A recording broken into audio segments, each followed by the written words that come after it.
Je marchais sur la corde à une hauteur de 10 mètres. Le public arrêta de respirer.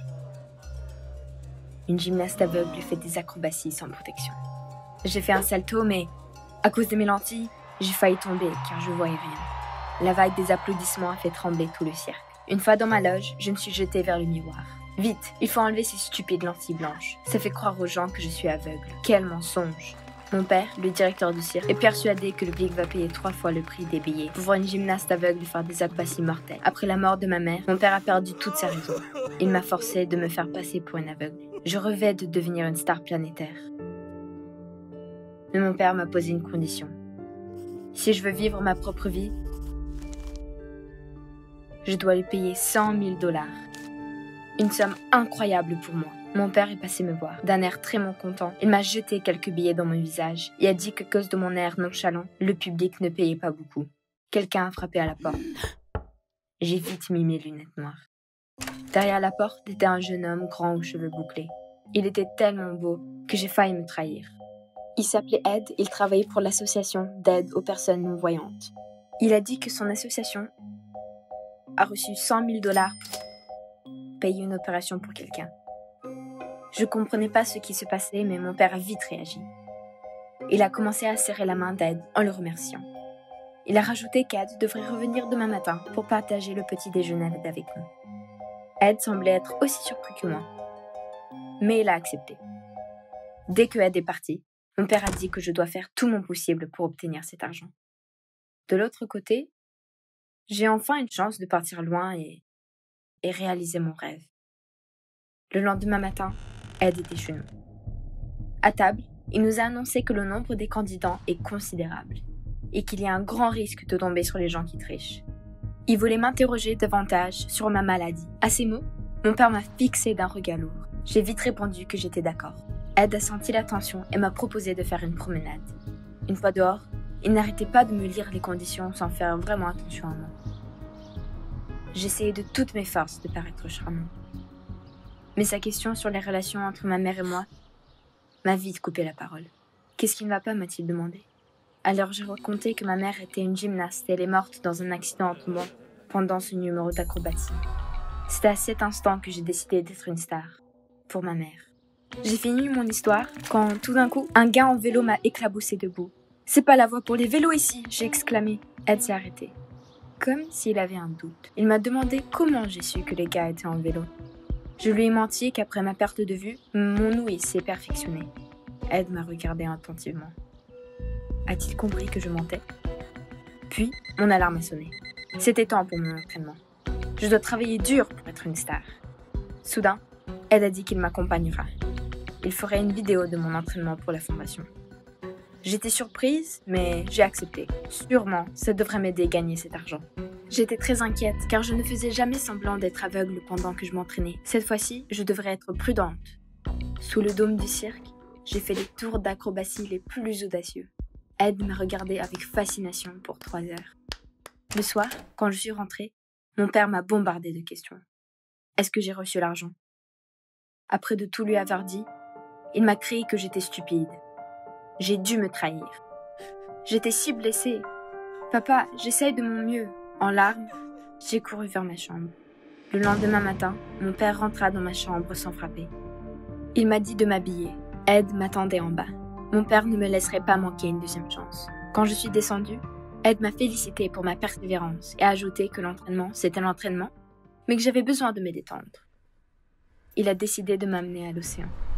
Je ne croyais pas à mes oreilles. C'était seulement 3 heures de route, mais mon père ne m'avait jamais amenée. En route, Ed m'a dit qu'il avait grandi dans un orphelinat. Mais le moment qu'il a obtenu son diplôme, il s'est empressé à découvrir le monde. Même maintenant, il économisait pour un voyage autour du monde. C'était pour ça qu'il travaillait à mi-temps à la fondation. Tout ça m'a fait penser. Je ne suis jamais sortie de ma ville. J'ai passé tout mon temps libre à m'entraîner. On s'est arrêté à la station-service pour de l'essence. Et puis, j'ai aperçu quelque chose dans la boîte à gants. Serait-ce un badge de police? Mince, si Ed était un policier et qu'il essayait de me tester tout ce temps, il allait vite savoir de ma déception. Mon père et moi pourrons se retrouver en prison. En entendant Ed, j'ai vite fermé la boîte à gants. Le plus important, c'était de faire comme si de rien n'était. On est resté assis dans le silence, à côté de l'océan. J'avais peur de dire quoi que ce soit et Ed avait l'air de penser. Soudain, il m'a demandé quand était la dernière fois que j'ai nagé. Pourquoi cette question? Puis, Ed m'a pris la main et m'a guidée vers l'eau. Je ne voulais pas, j'allais être trempée. Mais il m'a dit que ça me ferait du bien et que rien de mal se passerait avec lui. On a sauté dans les vagues et Ed ne m'a jamais lâché la main. Pour la première fois dans plusieurs années, je me suis amusée. Quand on a rejoint la terre, Ed a reçu un appel. Il a raccroché et m'a dit, à voix basse, que la fondation m'avait refusé l'argent pour l'opération. J'étais silencieuse et les larmes me sont venues aux yeux. Mais pourquoi? Ed m'a rassurée. Je pense qu'ils ont donné l'argent à un gamin. Mais il m'a dit qu'il était stupéfié par ma persistance et qu'il était sûr que je valais cette opération. Il était triste que la fondation n'avait pas de bourse pour moi. Je suis retournée à la maison, ne sachant pas comment le dire à mon père. La chambre était sombre quand je l'ai aperçu. Il était assis sur le fauteuil et me fixait. J'ai fondu en larmes. Papa, la fondation a refusé de m'aider. Mon père était si fâché qu'il m'a dit que comme j'ai raté la bourse, j'allais prétendre être aveugle pour le reste de ma vie, destinée à nettoyer les enclos des éléphants chaque soir. Plus de gymnastique. J'étais choquée. Papa, pourquoi tu me fais ça? J'ai passé la nuit, frustrée et les poings serrés. Qu'allais-je faire? Mon père ne me laisserait jamais partir sans l'argent, et je n'allais surtout pas renoncer à mon rêve. Désespérée, j'ai appelé Ed. Il a vite répondu et m'a dit qu'il voulait m'appeler. J'ai tout de suite avoué que j'avais besoin d'aide. On devait se rencontrer urgemment.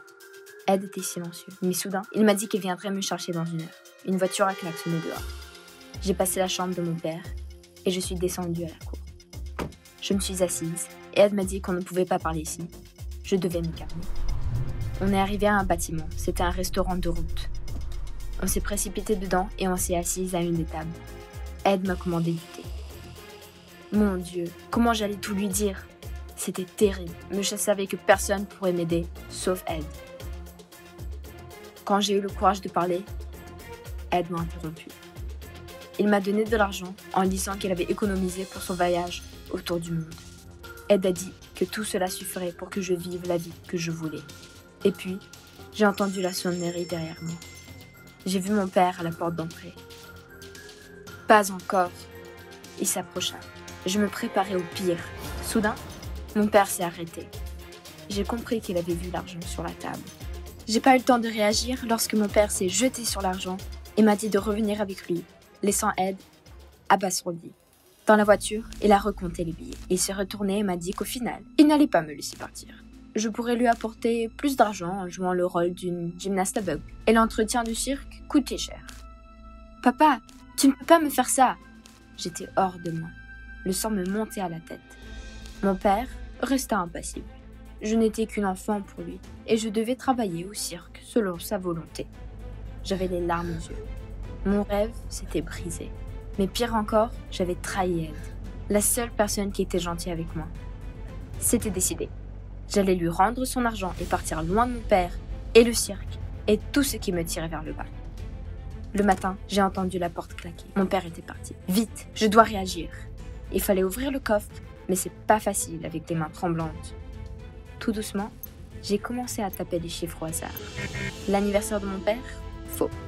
Peut-être celui de maman? Encore faux. Après le 3e essai, l'alarme allait se déclencher si j'avais tort. Bon, tapis, j'ai tapé les chiffres. C'était les dates de mon anniversaire. La porte s'est ouverte. Ça a marché. J'ai rattrapé l'argent. Et là, j'ai entendu la clé dans la serrure. Mon père était de retour. J'ai vite caché l'argent dans mon sac. Mon père m'attendait en bas pour aller au cirque. Je tremblais de peur. Jamais dans ma vie avais-je désobéi à mon père. J'ai décidé de m'évader juste après le spectacle. Mon numéro a été annoncé. Une fois sous le projecteur, j'ai remarqué Ed assis au fond de la salle, me fixant droit dans les yeux. Je me suis arrêtée pour une seconde. La corde tremblait sous mes pieds. Et en ce moment, je me suis rappelée de ce qu'il m'a dit. Tu peux vivre comme tu veux. Je suis descendue. J'ai pris le micro et devant le public, j'ai enlevé mes lentilles blanches. Tout le monde était sous le choc. J'ai tout avoué. Je ne pouvais plus continuer de mentir. Mais une rencontre m'a fait changer ma vie. À ce moment-là, mon père s'est dépêché vers moi. Fou de rage, il criait et m'insultait. Il était déjà tout près de moi. Quand soudain, j'ai vu la police arriver. Ils étaient là pour moi. J'en étais sûre. Ils allaient m'arrêter. Mais non. Ils ont mis les menottes à mon père, qui continuait à crier. Mais qu'est-ce qui se passait? Ed est arrivé et je l'ai supplié de me pardonner. Je lui ai dit que depuis que j'ai trouvé sa plaque de flic dans la boîte à gants, je vivais dans l'angoisse qu'il m'arrête et qu'il me conduise à la police. Ed s'est mis à rire. Il m'a dit que cette plaque était fausse pour faire farce à son pote. Je n'arrivais pas à y croire. Ed avait tout deviné. Depuis un bon moment, il attendait que je lui dise la vérité. Et après mes aveux, il a compris que s'il s'était pas trompé sur moi, il attendait un moment pour m'inviter à partir avec lui à faire le tour du monde. Et le bon moment est venu puisque j'étais enfin libre. Je vous raconte cette histoire en regardant les vagues de l'océan Pacifique. Ed est à mes côtés et nous avons déjà visité 50 pays. Pour accomplir mon bonheur, ce matin, j'ai reçu une lettre d'acceptation dans une des meilleures écoles de cirque. J'espère devenir une star d'acrobatie comme ma maman et faire son numéro en sa mémoire.